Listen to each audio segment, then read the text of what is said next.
আসসালামু আলাইকুম। আজকে আমি মুগ ডাইল দিয়া মুরগির মাংস রাঁধিম। প্রথমে মুগ ডাইল বাজি লইমু, তো হোক আমি বাজিয়া ছিলাম রাঁধি।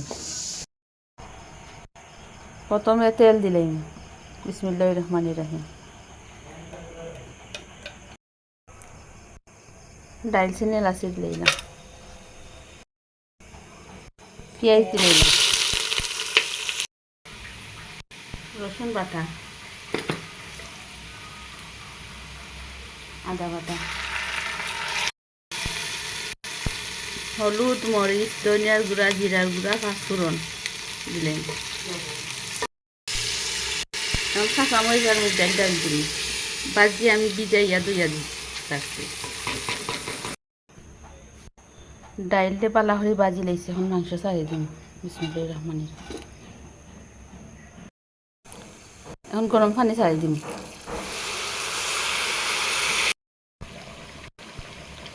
শুকনা মরিচ আর রসুন বাজিয়া দিলাম। ওই গেছে আমার মুগ ডাইল মাংস দিয়া, এখন ধনিয়া পাতা দিলাম।